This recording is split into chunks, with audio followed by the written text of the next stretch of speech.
Hello friends, today we are going to do some important grammar and vocabulary. B1 के कुछ important grammar है. ये mayor और डेस्टो mayor, ये और डेस्टो आप स्क्रीन पे देख रहे हो. उसके बाद मैं कुछ वर्ड शार्ट्स डिस्कस करूँगा आपके साथ. तो ये क्या रूल क्या है पहले मैं आपको बताता हूँ. ये और डेस्टो कंपैरेटिव सेंटेंस होते हैं. कंपैरेटिव यूज़ करते हैं हम इसमें. दो चीज़ों का जब हम कंपैरिजन करते हैं तो हम ये यूज़ करते हैं स्ट्रक्चर. जैसे हिंदी में बोलते हैं कि जितना ज़्यादा मेहनत करोगे उतना ही ज़्यादा आपको रिज़ल्ट मिलेगा. जितना अच्छा पढ़ोगे उतना ही अच्छे आपके मार्क्स आएंगे. जितना ज़्यादा आप प्रैक्टिस करोगे उतनी आपकी जर्मन इम्प्रूव होगी. जितना आप हेल्दी खाना खाओगे उतना ही आप ज़्यादा फिट रहोगे. तो जितना उतना ये जो स्ट्रक्चर है द मोर, इंग्लिश में क्या बोलते हैं द मोर, उसी तरह से. तो हम देखते हैं इसमें स्ट्रक्चर को कैसे यूज़ करते हैं. 3 सेंटेंस मैंने लिखे हैं. सबसे पहले देख लेते हैं. ये से स्टार्ट होता है, फिर कंपैरेटिव आता है, फिर सब्जेक्ट, फिर वर्ब. उसके बाद डेस्टो आएगा या उम्सो, एक कोई भी दोनों में से एक कोई भी लिख सकते हो, डेस्टो या उम्सो. देन कंपैरेटिव, फिर वर्ब और फिर सब्जेक्ट आपका लास्ट प्लेस पे. इसको समझ लेते हैं एक बार सेंटेंस की हेल्प से, ऐसे तो नहीं समझ आएगा. और फिर आपको भी प्रैक्टिस करनी इस तरह के सेंटेंसेस. आप कमेंट में लिख सकते हो. जिसको भी समझ आएगा वो सेंटेंस लिख सकता है इस तरह के, ताकि दूसरे लोगों को भी हेल्प मिले. और जिन जिन को भी समझ आया ये वाला स्ट्रक्चर, स्वाई टाइली के कनेक्टर बोलते हैं इसको. स्वाई टाइली के कनेक्टर के 2 पार्ट्स है, ये और डेस्टो. आप कमेंट में जरूर लिख के बताना एक नया सेंटेंस इसी से. तो नंबर 1 फर्स्ट सेंटेंस है, ये मेयर जी वासर त्रिंकन डेस्टो गेजुंडर ब्लाइबन जी. जितना ज़्यादा आप पानी पियोगे उतना ही हेल्दी आप रहोगे. तो ये मेयर मैंने यहाँ पे कंपैरेटिव क्या लिखा है, मेयर. और वर्ब आमेंडर, वर्ब लास्ट में त्रिंकन. फिर कॉमा, फिर डेस्टो या उम्सो कोई भी एक लिख सकते हैं. उतना ही हेल्दी आप रहोगे, तो गेजुंडर कंपैरेटिव, फिर वर्ब और फिर सब्जेक्ट एंड में. ये स्ट्रक्चर आपको लर्न करना होगा. और ये आप तभी सीखोगे जब आप लिखोगे. लिख लिख के आपको इस तरह से सेंटेंसेस बनाने हैं. एटलीस्ट 10 से 15 सेंटेंस बनाने के बाद आपको स्ट्रक्चर लर्न हो जाएगा. सेकंड देखते हैं, ये बिलीगर इस्ट दास हैंडी डेस्टो मेयर काउफंडी लॉइट. ये बिलीगर, जितना सस्ता होगा मोबाइल उतने ही ज़्यादा लोग उसको खरीदेंगे. तो बिलीगर कंपैरेटिव है यहाँ पे, आप देख रहे हो. और दूसरा फिर मेयर, मेयर फील कंपैरेटिव होता है मेयर. तो इस तरह से ये स्ट्रक्चर बनता है. और फिर ये केल्टर स्टेस, जितनी ज़्यादा ठंड होगी, उमसो डिकरे क्लाइडुन ट्रागेज, उतनी ज़्यादा डिक हैवी क्लोथ्स मैं पहनूंगा.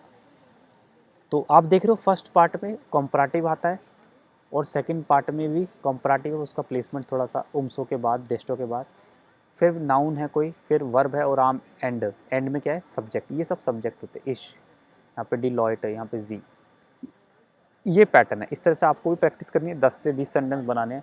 और आप चैट में कमेंट में लिख सकते हो नीचे सेंटेंस बनाने के बाद. तो देखेंगे, चेक करेंगे आपके कमेंट्स भी. अब कुछ वोकैब वर्ड चार्ट जो आज मैं डिस्कस करना चाहता हूँ. जैसे कि गेल्ड आब हेवन यूबर वाइसन. गेल्ड होता है मनी, आब हेवन मतलब विड्रॉ करना, पैसे विड्रॉ करना. और यूबर वाइसन मतलब पैसे ट्रांसफ़र करना. जैसे हम एक अकाउंट से दूसरे में पैसे ट्रांसफ़र करते हैं उसको बोलते हैं गेल्ड यूबर वाइसन. फिर है गेल्ड ऑटोमाट.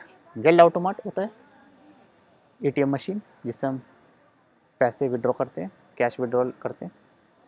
आइन क्रेडिट बेकॉमन, to get a credit. Bank से हमें क्रेडिट मिलता है, लोन मिलता है, that is known as okay credit. आइन क्रेडिट डेयर होता है, तो आइन क्रेडिट बेकॉमन. क्रेडिट यूबर सोगन. यूबर सोगन मतलब आपके क्रेडिट, आपकी लिमिट जो है वो क्रॉस कर गई है. क्रेडिट कार्ड की एक लिमिट होती है, अगर वो क्रॉस कर जाएगी तो हम बोलेंगे क्रेडिट यूबर सोगन. Year a credit heart Uber सोगन. इस तरह से सेंटेंस बनेगा. Year a credit heart Uber सोगन. आपका जो क्रेडिट है वो ओवर हो गई, लिमिट उसकी क्रॉस हो गई. नेक्स्ट है गेहाइम नंबर या गेहाइम साल आइनगेबन. गेहाइम नंबर होता है सीक्रेट नंबर्स. नंबर कह दो या फिर साल, गेहाइम नंबर या गेहाइम साल. आइनगेबन एंटर करना. हम एटीएम मशीन में जब कैश विड्रॉ करते हैं तो उससे पहले हमें एक 4 डिजिट का गेहाइम नंबर एंटर करना होता है. अगर वो नंबर आप गलत एंटर कर दोगे तो क्या होगा, आपका कार्ड ब्लॉक हो जाएगा. तो उसको हम बोलते हैं डिकार्ट स्पैरन. नेक्स्ट वर्ड है डिकार्ट इस्ट गेस्पैट. ब्लॉक हो चुका है, डिकार्ट इस्ट गेस्पैट, ब्लॉक हो गया आपका कार्ड. या कई बार क्या होता है हम कार्ड खो देते हैं. डिकार्ट ओके इस हाब डिकार्ट फेलोरन. फेलोरन lost, when you lost the card. इस हाब माइने कार्ट फेलोरन, I have lost my card. देयर बेत्राग इस्ट हॉक. बेत्राग होता है अमाउंट. अमाउंट, एक particular amount, 10,000, 50,000, 1 lakh, 2 lakh. So डे बेत्राग इज हॉक और निद्रिक. हॉक होगा तो हाई, निद्रिक होगा तो लो.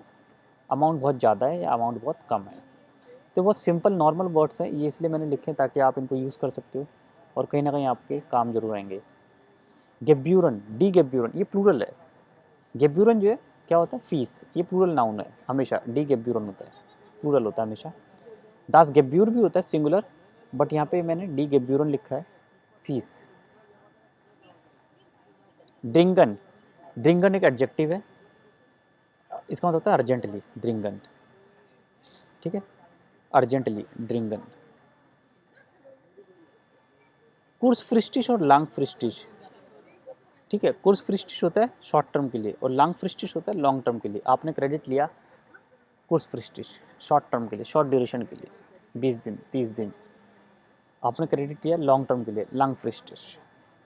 तो ये सारे वर्ड्स थे जो मेरे को आज डिस्कस करने थे आपके साथ. कैसा लगा आपको वीडियो बताना, कमेंट करके आप भी लिखना. सेंटेंस अगर आप बना पाते हो तो इस तरह के सेंटेंस आप भी बनाइए और सेंटेंस लिखना, so that other people can also learn something.